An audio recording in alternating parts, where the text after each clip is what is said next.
information with patients about health care, including abortion, and is pushing anti-choice beliefs into the doctor-patient relationship here in the U.S. and across the globe. So when Donald Trump threatens things that to roll back cost savings for prescription drugs or threatens jobs, he's making life easier for the big corporations and more expensive for average people. And where do these ideas come from? These and many, many more come from the 900 or so pages of Project 2025. So no matter how much Donald Trump tries to convince people he had nothing to do with Project 2025, the truth has now come out. Project 2025 is the Trump agenda. And unfortunately, it seems very likely we're going to see more of these awful proposals in the weeks to come. From Project 2025 right into the Trump administration. On FEMA. Yesterday, President Trump traveled to North Carolina and California to tour sites ravaged by both hurricanes and wildfires. While speaking to reporters, the president mentioned the role of FEMA, saying he plans to issue an executive order that could possibly eliminate FEMA altogether. In his words, quote, "I think we're going to recommend that FEMA go away." Look, if we want to talk about common sense reforms to disaster response, that's one thing. But getting rid of FEMA entirely because of the conservative hunger to shrink government at all costs is dangerous, very dangerous. That could leave families, business owners, and local communities fending for themselves. President Trump's proposal to get rid of FEMA has Project 2025 written all over it. Project 2025 wants to privatize some of FEMA's programs, including national flood insurance that vulnerable communities rely on desperately. Project 2025 calls for the shrinking of the federal government's share of disaster aid and making the states and local taxpayers pay a far larger share. That's antithetical to how Americans stuck together and looked after each other in times of disaster. Why do we have a national FEMA? Because Americans pulled together, not divided one another. And when an area had trouble, whether it's floods in North Carolina or hurricanes in Florida, or fires in California, or the devastating effects of Sandy in New York, the whole nation pulls together and says, we're going to help those devastated areas. We're all together in this. Now Donald Trump and his toying with getting rid of FEMA undoes that beautiful part of America that said we all stuck with one another when one area had such a disaster that they couldn't deal with it all themselves. History is clear that when it comes to disaster response, there are some things only the federal government's equipped to do. And President Trump would be mistaken to ignore that. When states get overwhelmed, when their highways are buckling, when they don't have trucks and ambulances because of flooding or fires or whatever, earthquakes, to get to the people in need, FEMA comes right in. It's happened in my state. It's happened in your state. It's happened in everybody's state. Get rid of FEMA because a group of hard-right people want to see that the wealthy in America pay less taxes, a la Project 2025? Un-American to me, and against a grand tradition that we've had for over a century. Eliminating FEMA, the tradition of each area of the country helping one another. Eliminating FEMA without thinking of the consequences will only mean more pain and more confusion from communities at their worst times, times of crisis. The president should back away from this threat. I yield the floor and note the absence of quorum. Clerk will call the roll. Ms. Also Brooks.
Mr. President,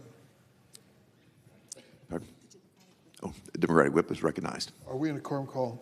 Yes, we are. I ask consent that the quorum call be vitiated. Without objection. Thank you, Mr. President. Mr. President, pending before the United States Senate on this Saturday morning is the nomination of Governor Kristi Noem of South Dakota to be the Secretary of Homeland Security in the cabinet of President Trump. I have never met Governor Noem. I'd hoped that we would have a chance to get together, but that didn't work out. I made a request for a courtesy meeting, but we couldn't schedule it, so my vote is not contingent on a person showing up in my office, but I wish we'd had a chance to meet and talk about the awesome responsibility she is seeking with this department. Department of Homeland Security is virtually the creation of 9/11. That's when the term homeland started being used at our highest levels of our government in an effort to keep America safe from 9/11 or anything like it happening in the future. Over the years, it has accepted major responsibility when it comes to the issue of immigration, particularly when it comes to making certain that our border processes are orderly and reach our national goals, serve our national goals and values. It is interesting to reflect on where we are on the issue of immigration. Starting point is we are a nation of immigrants, period, end of quote. I'm the son of an immigrant mother who came to the United States at the age of 2.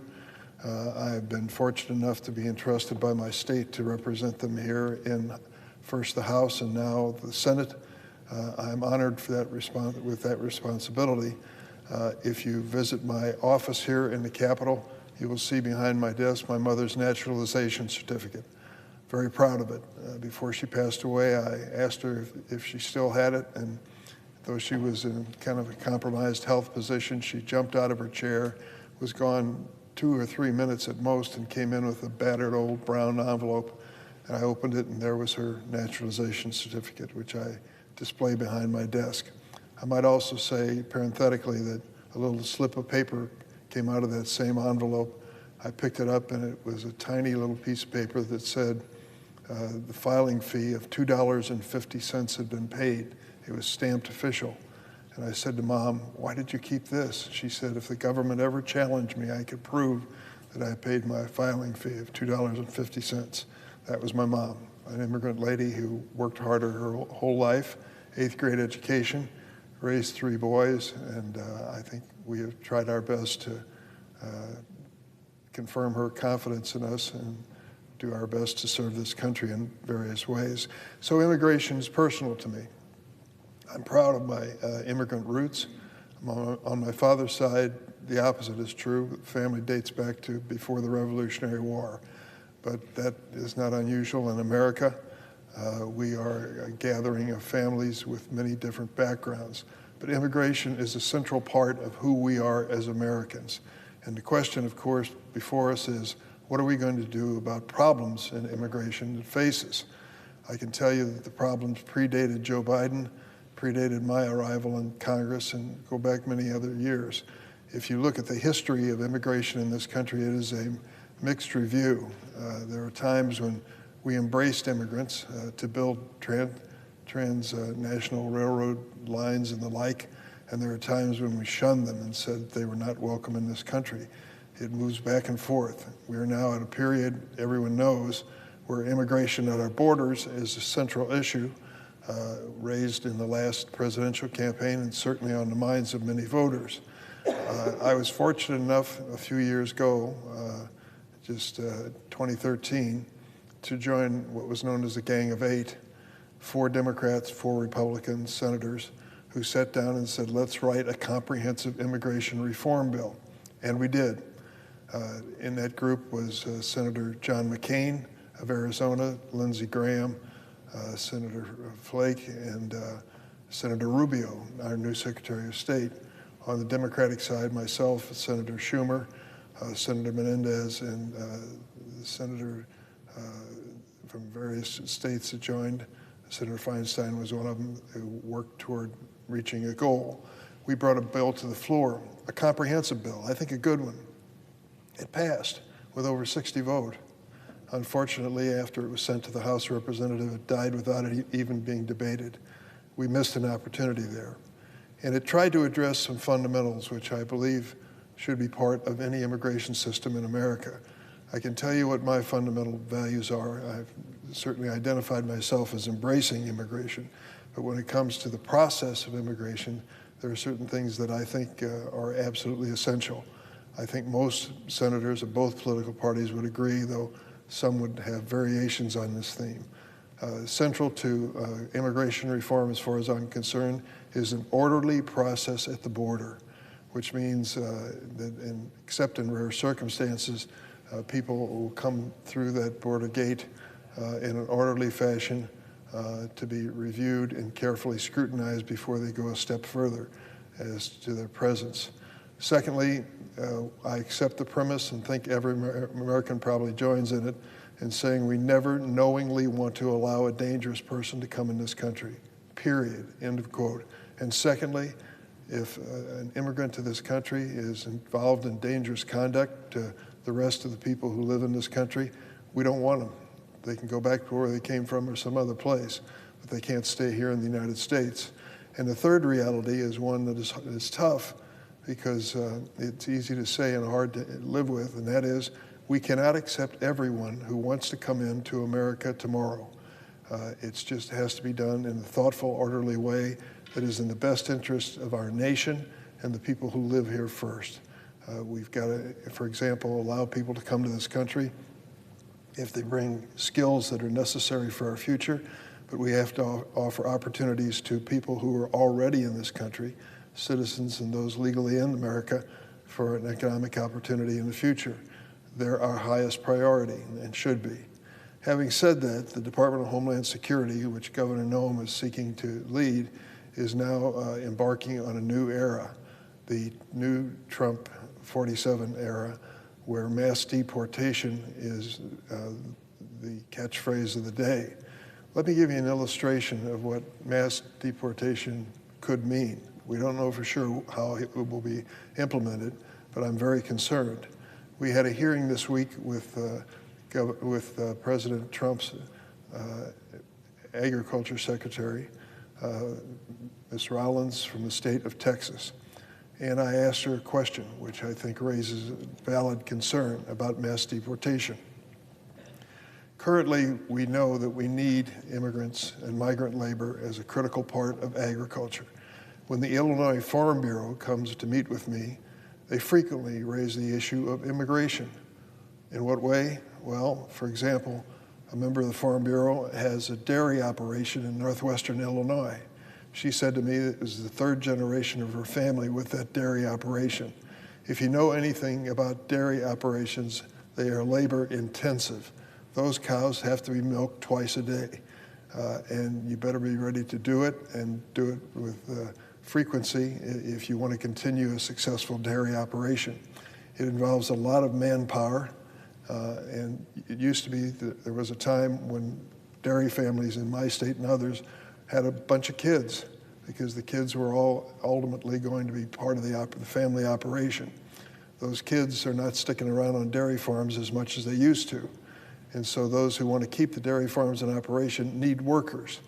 It is almost virtually impossible to find American workers on these dairy operations because it's such tough work. And so migrant labor becomes a critical part of the operations in dairy. I can recall this lady said to me, if I can't get migrant laborers to work on my dairy farm in northwestern Illinois, this is the end of it, Senator. We can't continue. I don't have enough family members, and certainly there are not kids or anyone, workers in town, who are anxious to get up at 5 o'clock in the morning and start milking cows. That's part of my lifestyle. Similarly, a lady from the Illinois Farm Bureau said, well, now that we're on the subject, I have an orchard in southern Illinois. We grow peaches and apples. And I will tell you that I've given up the thought of hiring any local young people to work in my orchard operation. They just won't do it. She said, I've got a fruit stand out by the highway. I've enclosed it, I've air conditioned it. I still can't get young people to man the cash registers and sell the apples and peaches on the side of the road. They just don't like doing it. And so I rely every year on migrant labor to come and pick the crop and even to work in the fruit stand out by the highway. That's a reality. And she says, I'm done if I can't get migrant workers. So let's put that in the context of mass deportation. We estimate that 40% of ag workers today are undocumented. That means that literally they're working in most cases, many cases I should say, without legal authority. They come with regularity from Mexico usually, or other countries nearby, to work in the fields and go back home at a certain point. They are illegal while they are here, but they're doing valuable work. They're paid for it.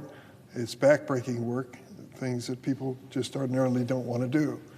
Now let's put that in the context of mass deportation. If the Trump administration decides to use the Department of Homeland Security, which Governor Noem is seeking to head, to enforce mass deportation, what's going to happen in that orchard? What's going to happen on that dairy farm? What's going to happen in so many agricultural pursuits where migrant labor, undocumented labor, is critical to the operation? Well, I can tell you in many instances they will be removing the very workers that pick the crop. And so what does that mean to Mr. and Mrs. America? Wait till you go to the grocery store in the produce section and look at the selection you have today and mark it in your mind because it may not be there tomorrow. If the people who pick the crop, who grow the crop, who man and provide resources for the dairy operations are gone, many of these farm operations will be gone with them. So I asked Ms. Rollins, who's seeking to be Secretary of Agriculture, are you going to warn the people in agriculture states like Illinois and Texas that mass deportation is a threat to their workforce? And she said, of course, that she wouldn't answer that directly. I wasn't surprised by that. But it's an indication of the complication of mass deportation. Take what I've just said and apply it to so many other industries. The hospitality industry, good indication. How many people are cleaning those hotel rooms that you stayed in last night who are undocumented? A lot. And in another area that I think is really critical is when it comes to caregivers.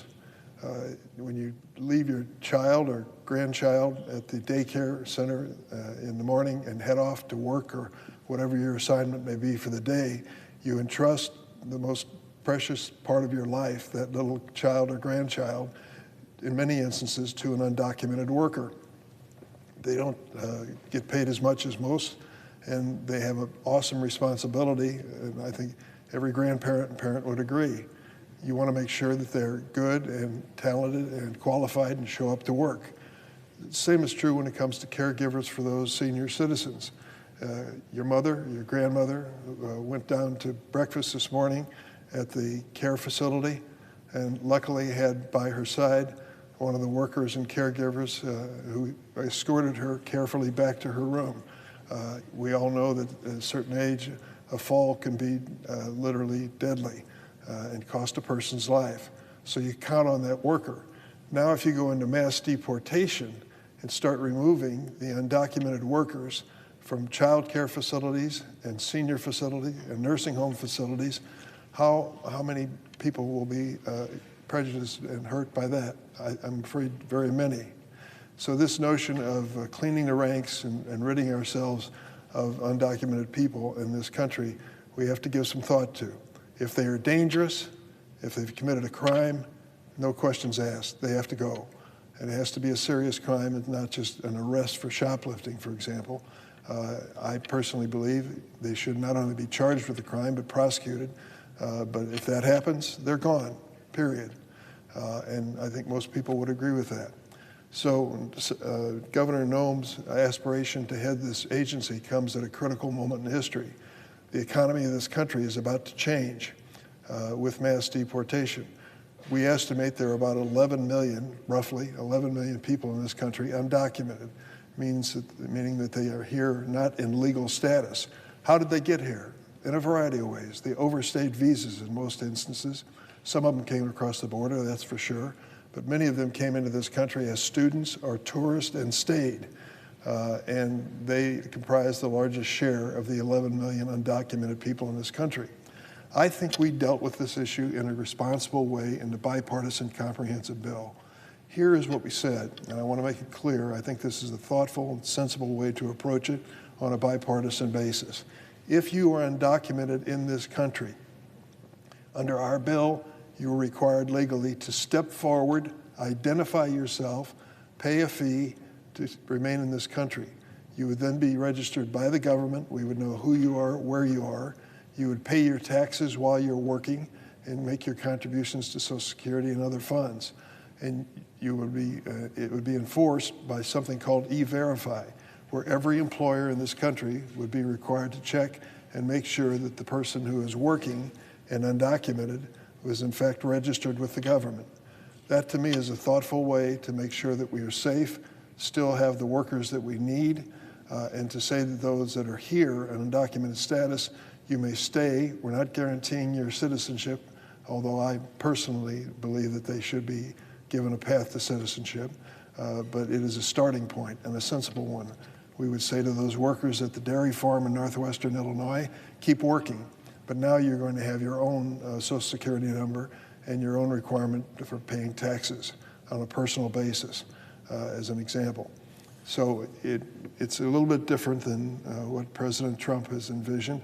His sounds a lot different in many respects, but it's an indication of the awesome responsibility that Governor Noem will have if she becomes the Secretary of Homeland Security.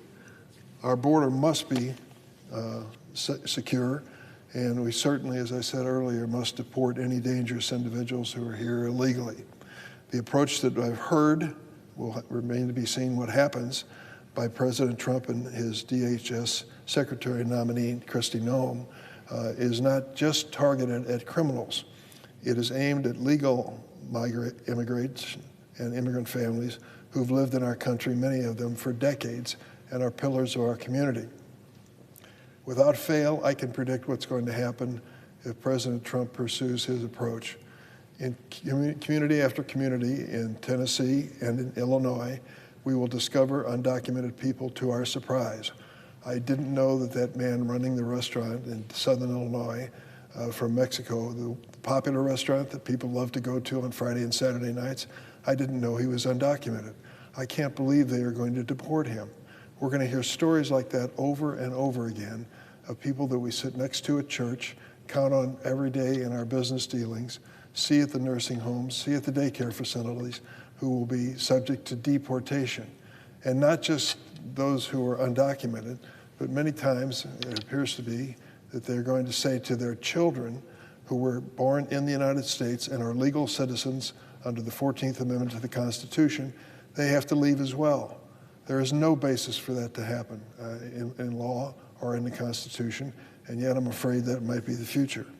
We've already seen President Trump suspend refugee admissions program, which provides safe haven for those fleeing oppressive regimes around the world, including people from Afghanistan who literally risked their lives to help American soldiers survive in that wartime context. Some of those people are being threatened now with exclusion and deportation. Many refugee applicants wait decades to come to the United States lawfully, and all of them go through rigorous vetting. I'm talking about not months, but years of background checks before they can be considered as a refugee in this country. When they waited so long under difficult circumstances, that seems fundamentally unfair. The Trump administration has already canceled flights for over 1,600 Afghan refugees scheduled to come here, including the families of active duty U.S. military personnel and those who are at risk because they fought for the U.S. On the side of the U.S. in Afghanistan. I have a particular situation in Chicago, which I'm honored to represent. We have a section of that city, one of my favorites, it's known as Ukrainian Village. It goes without saying that that means so many people from Ukraine have family and relatives in the Chicagoland area. Great restaurants and bakeries and churches, schools. It's a vibrant part of the city of Chicago. This is something most people don't know.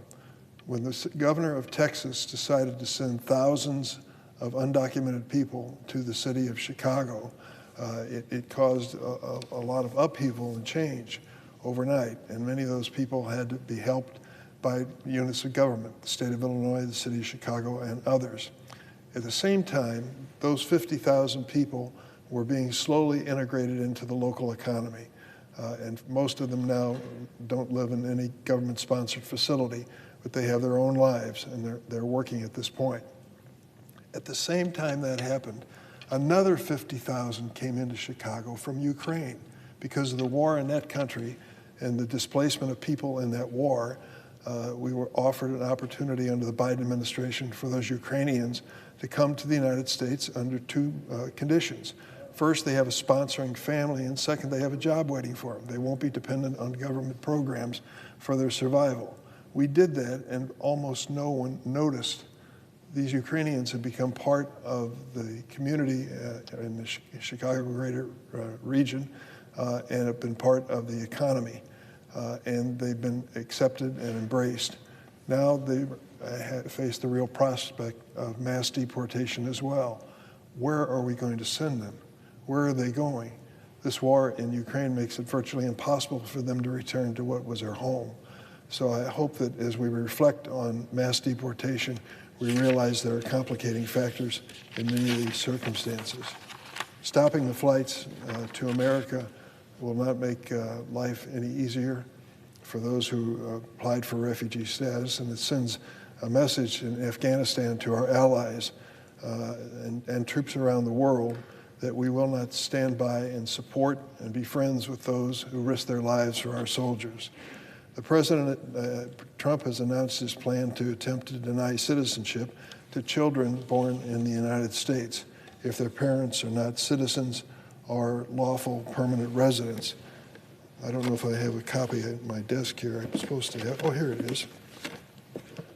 I'd like to read to you, Mr. President, the 14th Amendment to the Constitution. And I hope everyone gets a chance to take a look at it for themselves on this whole question of whether someone can be born in the United States and become a citizen. That has been the law in this country for over 140 years. And it really is a provision of the Constitution which is explicit. Here's what the 14th Amendment says, and I quote it directly. All persons born or naturalized in the United States and subject to the jurisdiction thereof are citizens of the United States and of the state wherein they reside. That is the first sentence of the 14th Amendment. So when President Trump says that he is opposed to birthright citizenship and challenges it, it was no wonder that the court issued an injunction or a temporary restraining order and stopped him immediately, saying this was a judge who was appointed by Ronald Reagan, that the Constitution is explicit. We've got to make sure that our policy when it comes to immigration is consistent with our Constitution and consistent with our values. And for many years in this country, over 100 now, that has been very clear that birthright citizenship is guaranteed by the Constitution. Kristi Noem, the governor of South Dakota, has said she wants to end birthright citizenship. She's described the southern border as a war zone and called unauthorized immigration a, quote, invasion, unquote. Governor Noem was the first governor to deploy National Guard to the southern border and sent them a total of 8 times during her tenure. I was disappointed she refused my request to meet because I wanted to ask her a few questions about those decisions. As I said before, we need a secure border. That's why I worked for years to pass bipartisan legislation. But we also need to protect millions of non-citizens whom Americans rely on each and every day. Immigrants make up 40% of our agriculture workers and 40% of our home health aides. They are an outsized percentage of child care workforce and the farm workforce in America. If they are gone, the cost of daycare for families is going to go up because there'll be fewer workers. Immigrants have been a key part of the American success story. Our nation, I believe, needs them more than ever in a thoughtful way. Remember the 3 elements that I stand for, and I hope most people agree. 1, we need an orderly process at the border. Number 2, no dangerous person should ever be allowed knowingly into this country or allowed to stay if they are seeking permanent immigrant status. And number 3, we cannot accept every person in the world who wants to come to America tomorrow. It has to be a thoughtful, orderly process consistent with our values and consistent with our obligation to American families. They do not deserve those who are here to live in fear each day. Any real solution to immigration challenges must give them stability and a future that they can count on. Americans deserve a real fix to our broken immigration system that protects American workers and treats immigrants fairly. This pending nomination is a critical one. It may be the hottest topic in Washington today. I look forward to the opportunity to meet Governor Noem at some point to hear more about her intentions. And with that, Mr. President, I yield the floor. President. The senator from Iowa.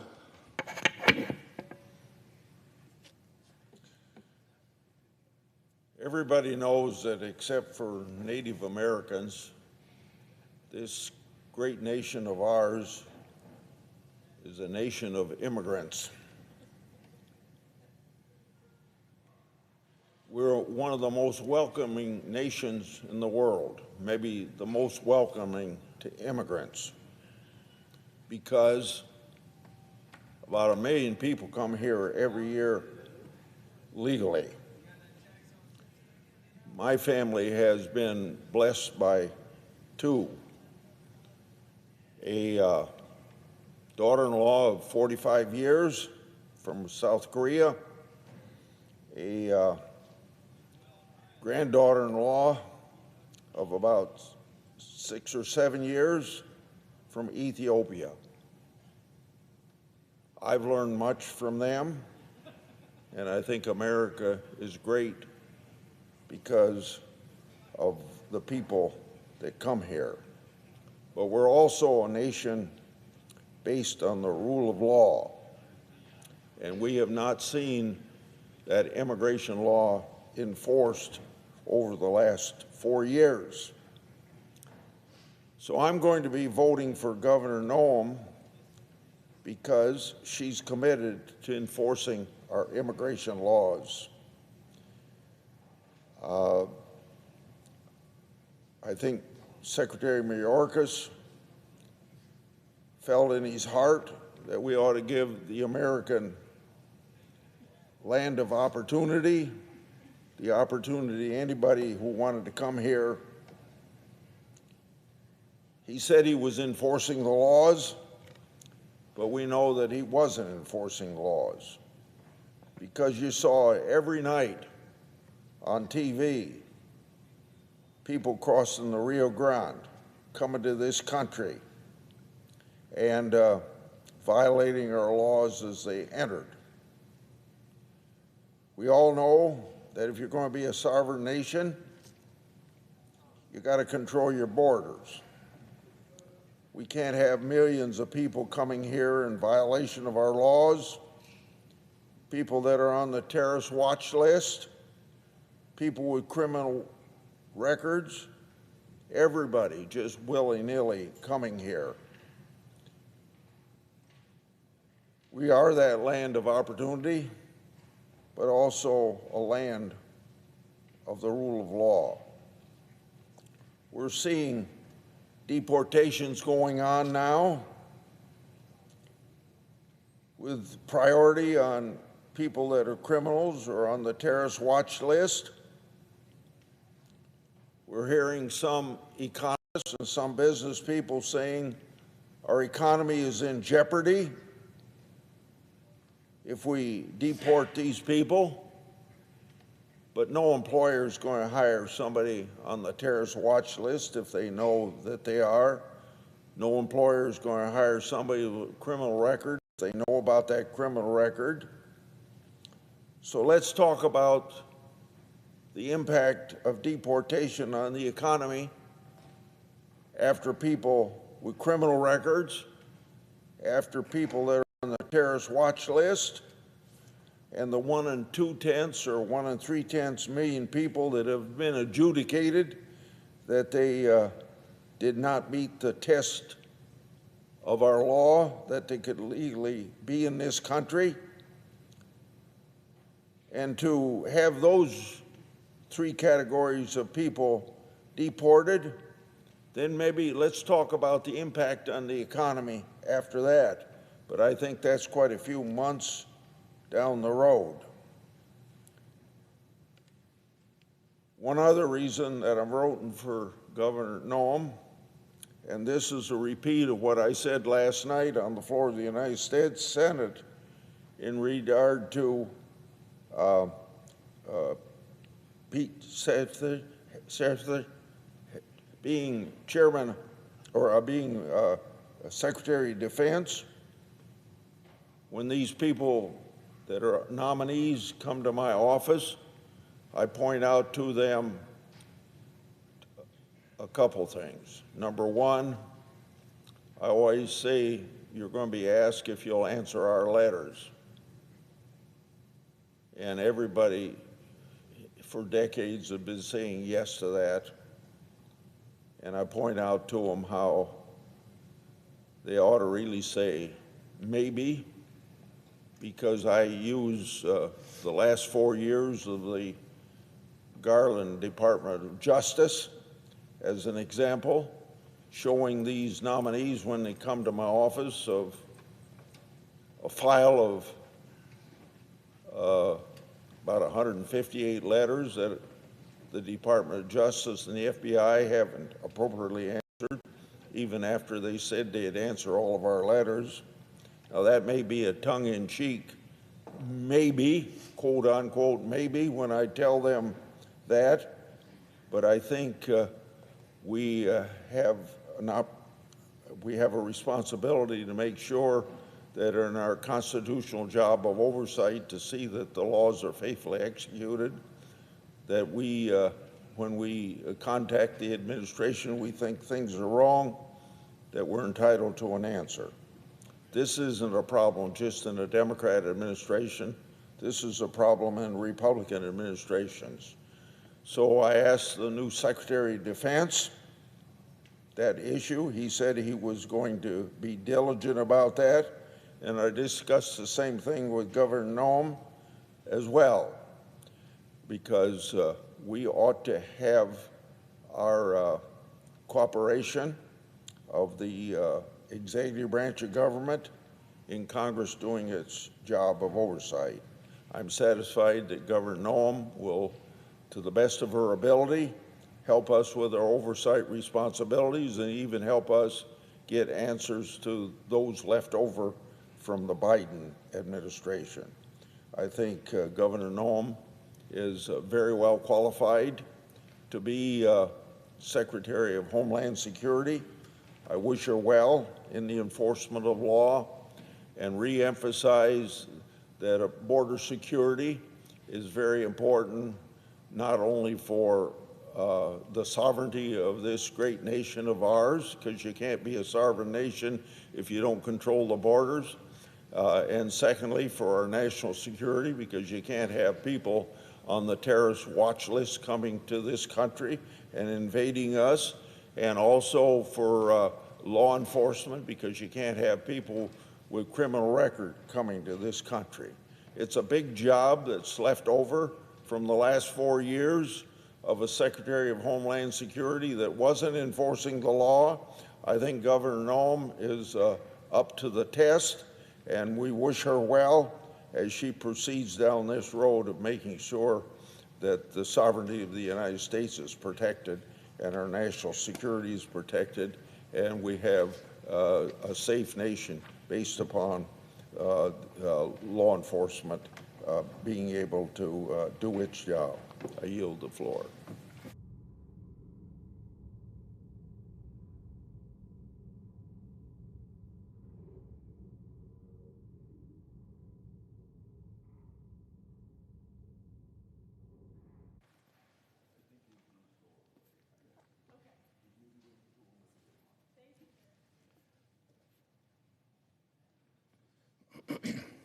Mr. President. Senator from Idaho. Thank you, Mr. President. Mr. President, in about an hour or so, we are going to vote on the nomination, or at least on cloture on the nomination for Scott Bessent to be the Treasury Secretary of the United States. And I rise today to urge my colleagues to vote in favor of this motion. A Treasury Secretary heads the agency charged with supporting economic growth, representing U.S. interests before foreign nations and global financial markets and organizations, managing the federal Treasury, and overseeing financial institutions, to name just a few of those important responsibilities. Past successful Treasury secretaries have understood business and financial markets, as well as foreign policy, national security, budgets, and regulation. Mr. Bessent's impressive background positions him for similar success. He has worked for the last 3 decades as one of the sharpest minds in the global financial industry. He has decades of academic, professional, and leadership experience relevant to these positions. When it comes to Mr. Bessent's qualifications, there is no room for debate. His background and training are tailor-made for this role, and he has the demeanor and character to be an effective secretary. His powerful presentation at his hearing about his desire to serve in government in order to make a meaningful difference was impressive to all. It includes restoring prosperity and opportunity that our nation experienced during President Trump's first term in office. As Mr. Bessent stated, accomplishing key tasks like extending vital tax cuts for all Americans is literally a pass-fail exercise. And I look forward to working closely with him to ensure that we succeed. I strongly agree with a sentiment that my colleague Senator Graham shared at the nomination hearing, that if qualifications, and I might add character, are one's test, voting to confirm Mr. Bessent is one of the easiest we could ever take. In prior Congresses, I've joined with many of my Republican colleagues in voting for well-qualified Treasury Secretary candidates put forward by a Democrat president, even though I didn't agree with all of the positions they advocated. Mr. Bessent's candidacy ought to enjoy similar support, and I encourage my colleagues on both sides of the aisle to join with me in advancing his nomination. He is the right person for this job, and I commend President Trump in making such an excellent selection. Mr. President, I yield the floor.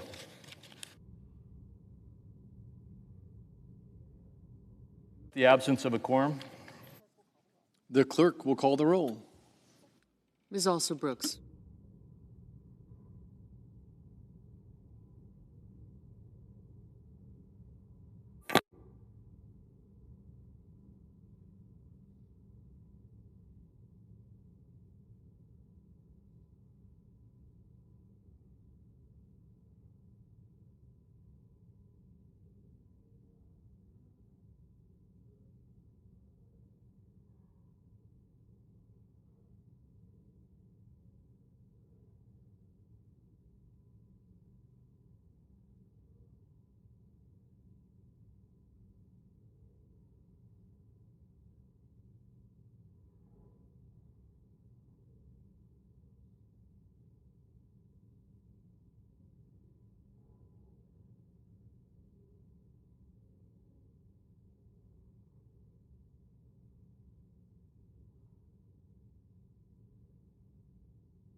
Mr. President, The senator from South Dakota.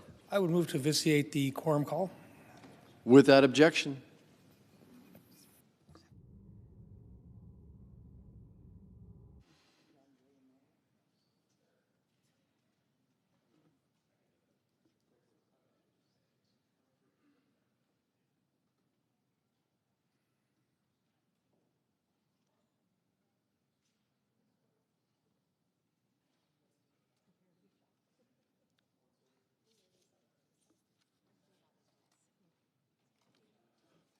Under the previous order, all post-cloture time has expired.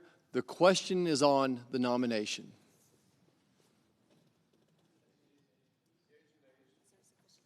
Is there a sufficient second? There appears to be. The clerk will call the roll. Ms. Also Brooks, Ms. Baldwin, Mr. Banks, Mr. Barrasso,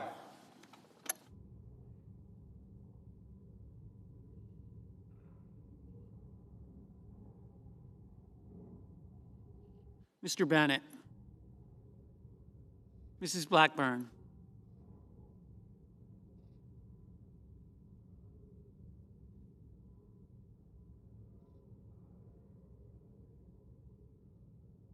Mr. Blumenthal, Ms. Blunt Rochester, Mr. Booker,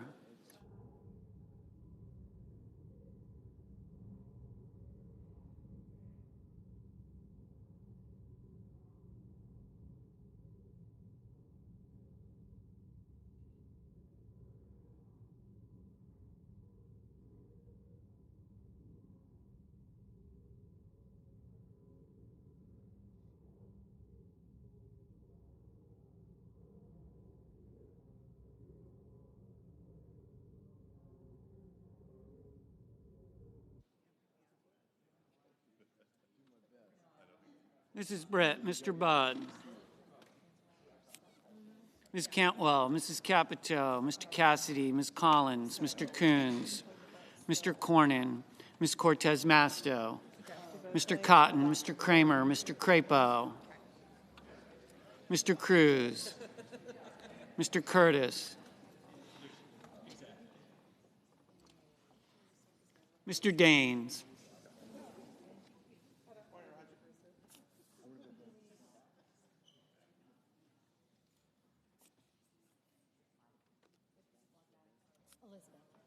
Ms. Duckworth,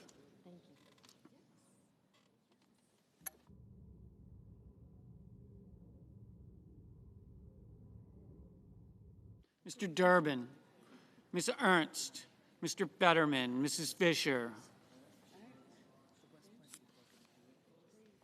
Mr. Gallego, Mrs. Gillibrand, Mr. Graham, Mr. Grassley, Mr. Haggerty,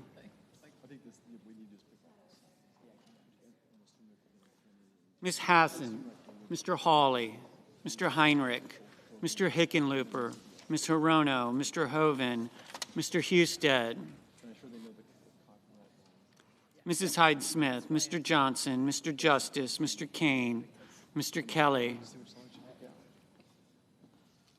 Mr. Kennedy, Mr. Kim,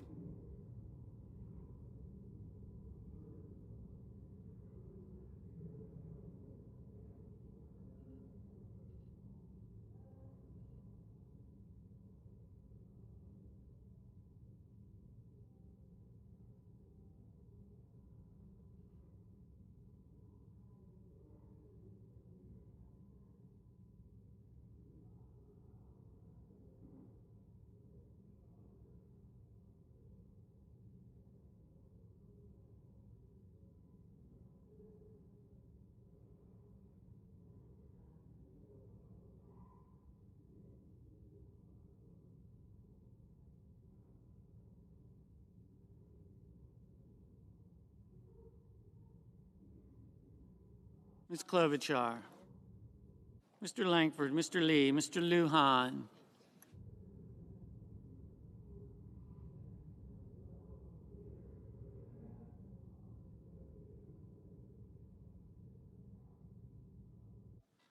Mr. Markey, Mr. Marshall, Mr. McConnell, Mr. McCormick, Mr. Merkley, Mrs. Moody, Mr. Moran, Mr. Moreno, Mr. Mullen, Ms. Murkowski, Mr. Murphy, Mrs. Murray,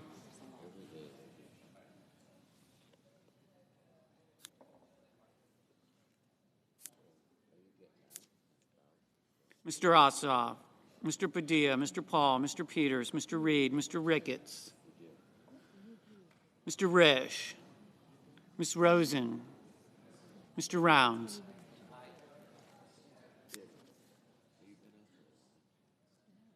Mr. Sanders,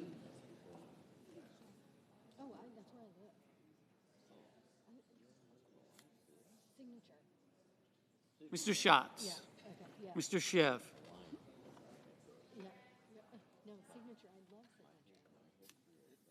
Mr. Schmidt,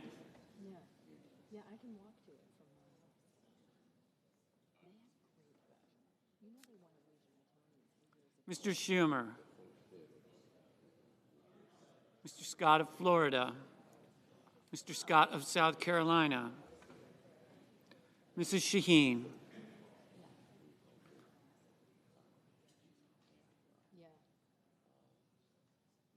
Mr. Sheehy, Ms. Slotkin, Ms. Smith, Mr. Sullivan,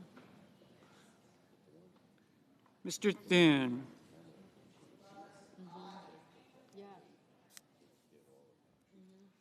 Mr. Tillis, Mr. Tuberville, Mr. Van Hollen, Mr. Warner, Mr. Warnock, Ms. Warren, Mr. Welch, Mr. Whitehouse, Mr. Wicker, Mr. Wyden, Mr. Young.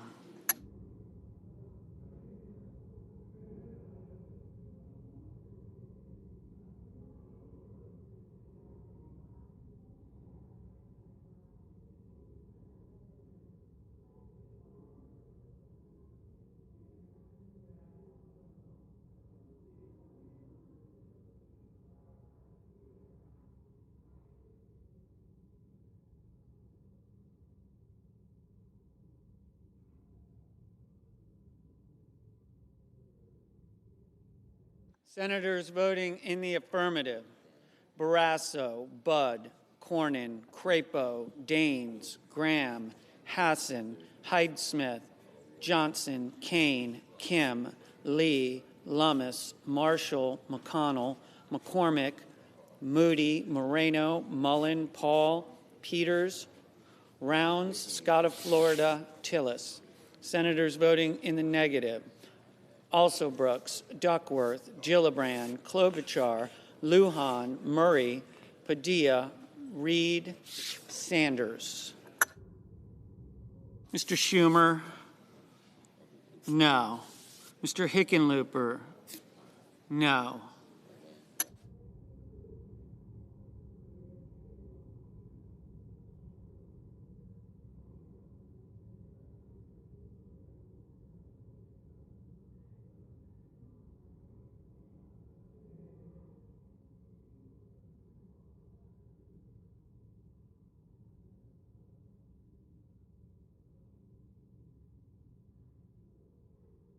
Mr. Schmidt, aye.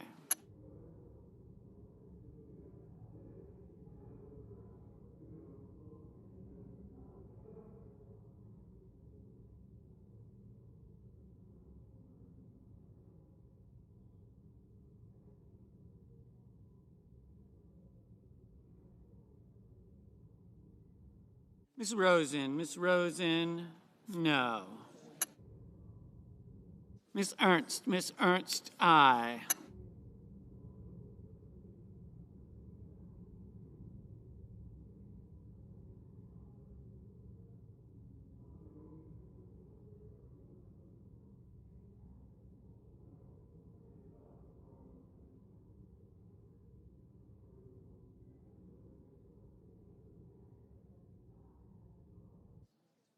Mrs. Fisher, aye.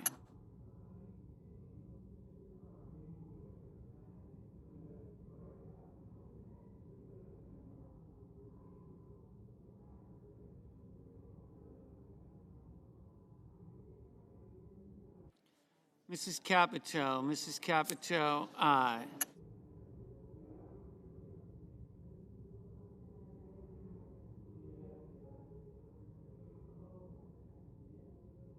Mrs.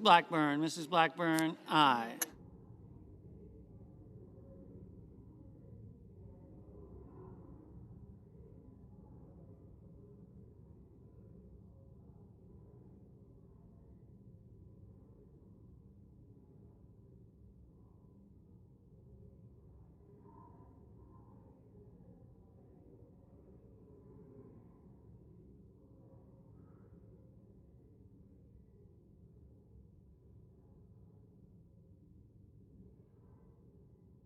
Mr. Heinrich, no. Mr. Warner, no.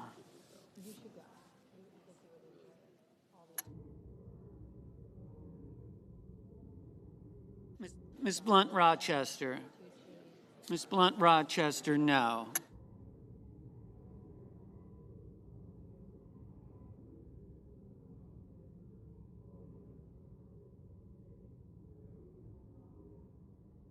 Mr. Sheehy, aye. Mr. Ossoff, no.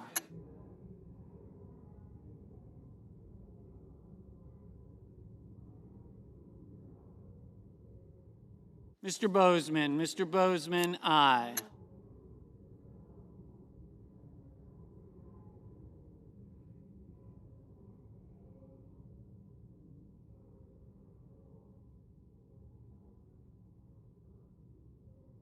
Ms. Murkowski, aye.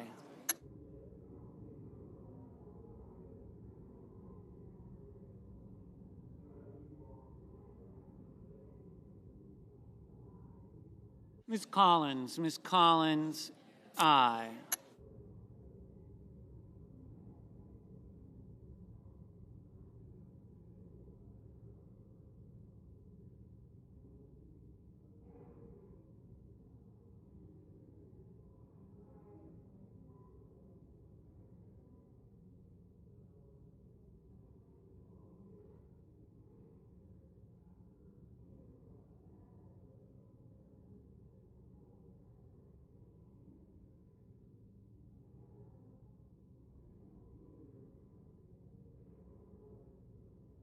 Ms. Warren, no. Mr. Van Hollen, no. Mr. Curtis, aye.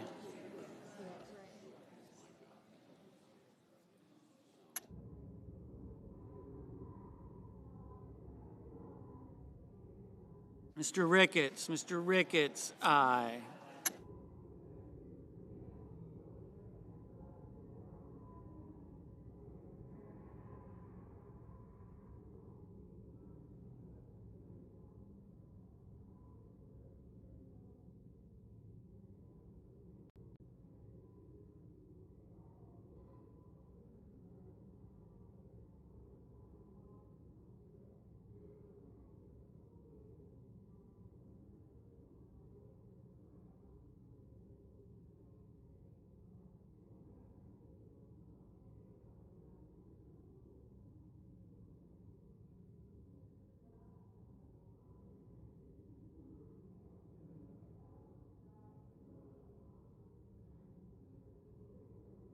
Mr. Banks, aye.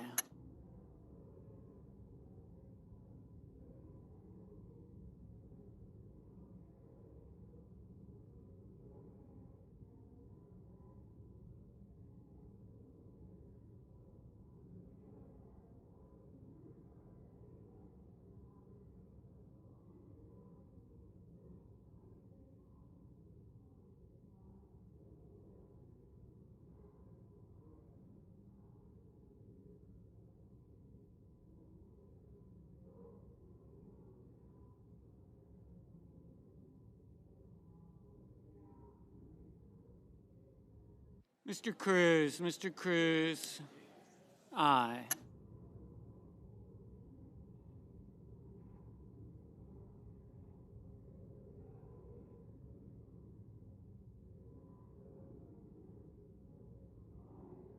Mr. Wicker, aye.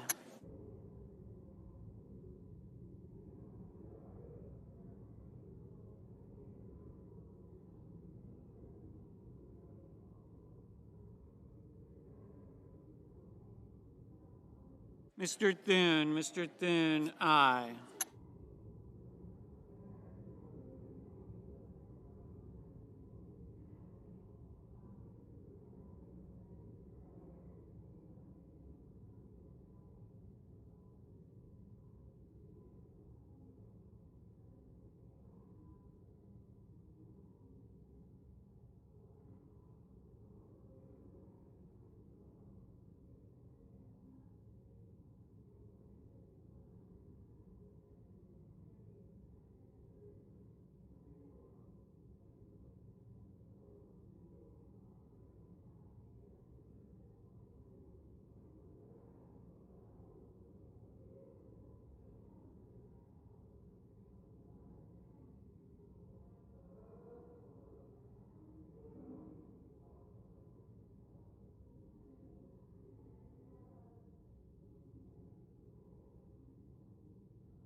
Mr. Langford, aye. Mr. Gallego, no.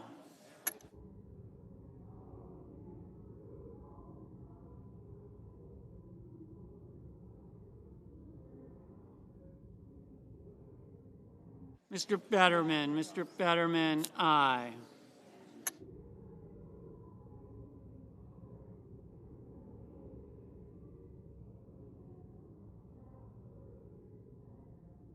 Mr. Durbin, no.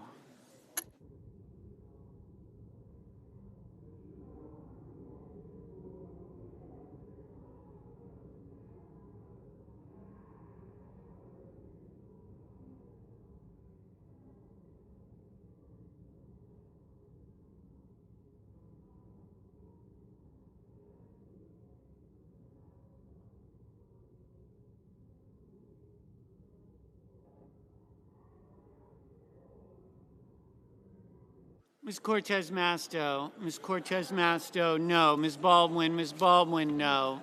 Mrs. Shaheen, aye. Mr. Markey, no. Mr. Kelly, no. Mr. Schiff, no. Mr.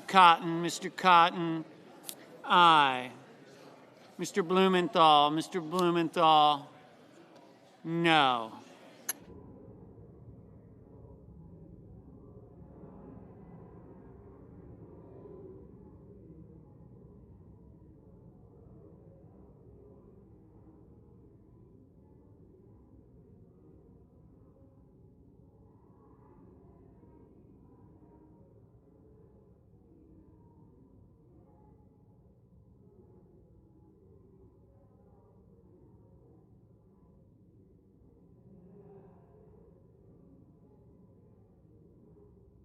Mr. Murphy,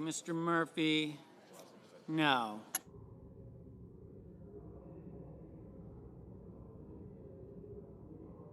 Mr.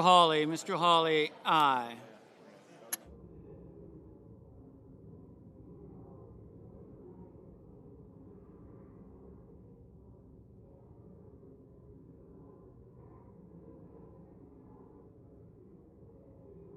Mrs. Britt, aye.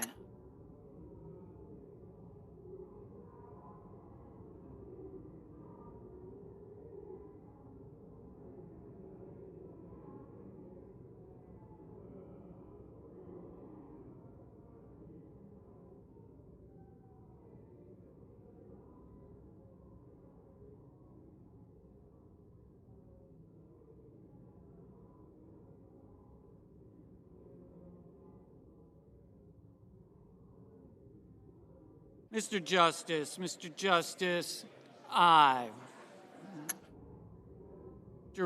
Mr. Risch, aye. Mr. Grassley, aye.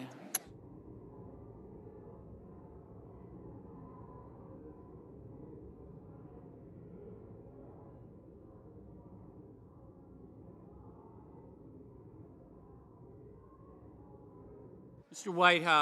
Whitehouse, no.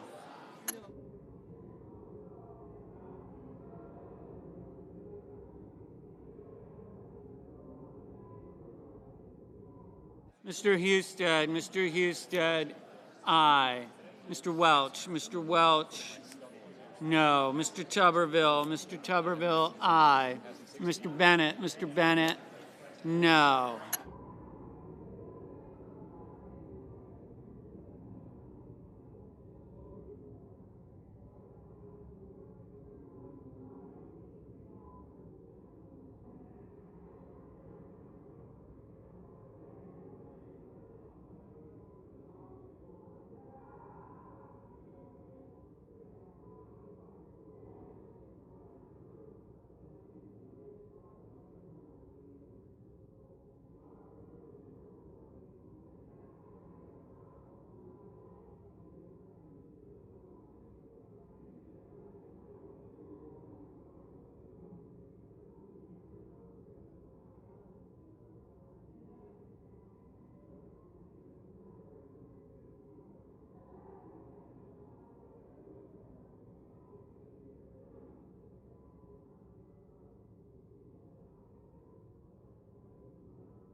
Mr. Kennedy, aye.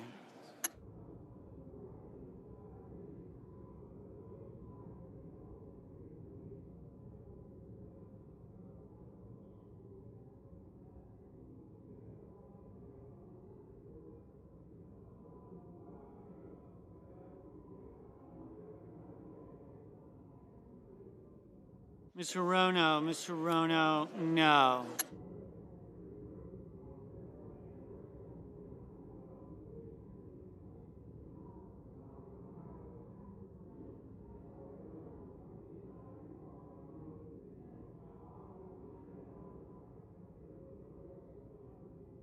Mr.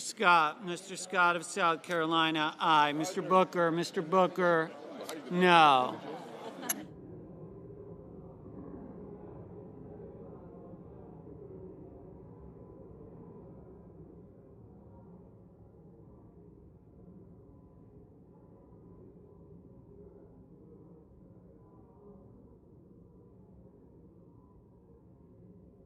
Mr. Sullivan, aye.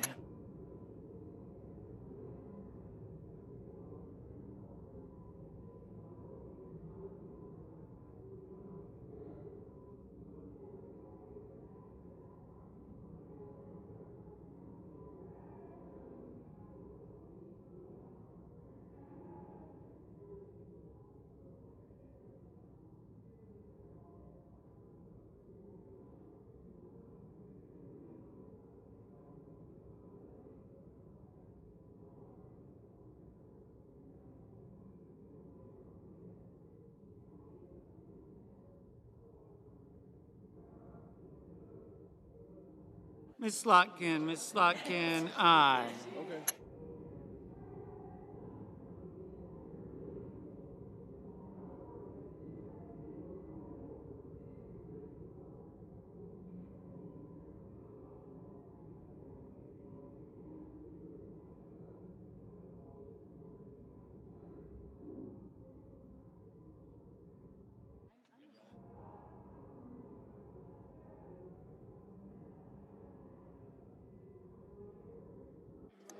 Mr. Coons, no.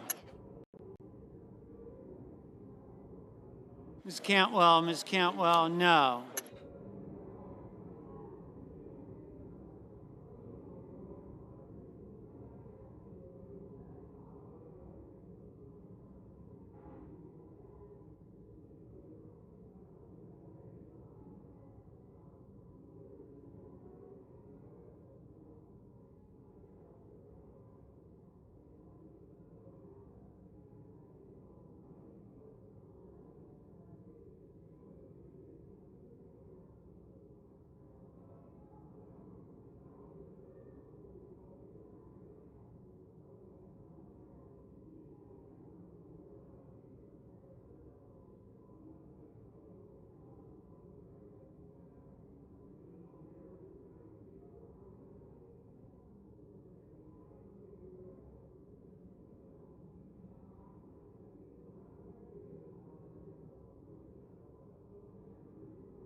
Mr. Kramer, aye.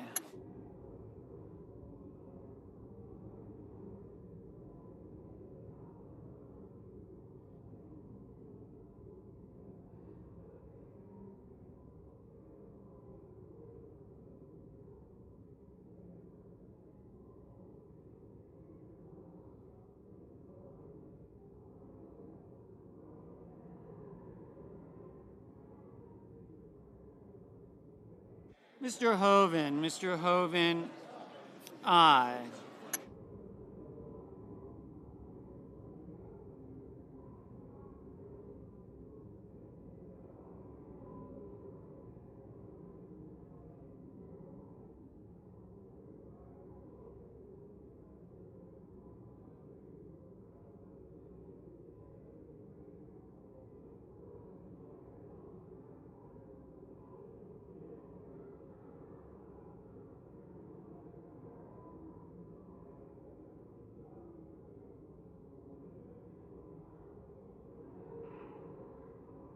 Mr. Haggerty, aye.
Mr. Cassidy,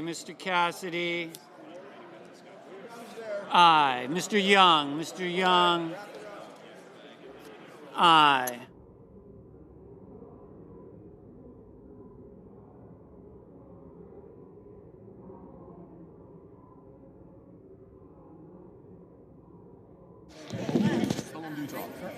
Just none. Okay. I just asked. I just have to reconsider it. Get to the next vote. You catch it.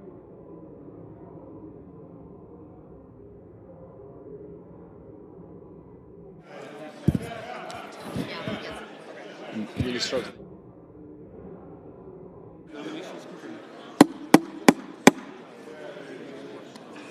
The yeas are 59. The nays are 34. The nomination is confirmed. President. The Majority Leader. Mr. President, I ask unanimous consent that with respect to the Noem nomination, the motion to reconsider be considered made and laid upon the table, and the President be immediately notified of the Senate's action. Further, that the mandatory quorum call with respect to the Besant nomination be waived. Is there objection? Without objection, the clerk will report the motion to invoke cloture.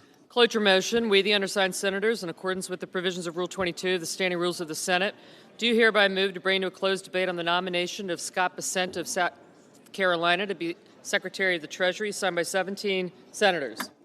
By unanimous consent, the mandatory quorum call has been waived. The question is it the sense of the Senate that debate on the nomination of Scott Bessent of South Carolina to be Secretary of the Treasury shall be brought to a close? The yeas and nays are mandatory under the rule. The clerk will call the roll. Ms. Alsobrooks. Ms. Baldwin. Okay, you guys can go. Did you get me? I did. Yes. Cotton, yes.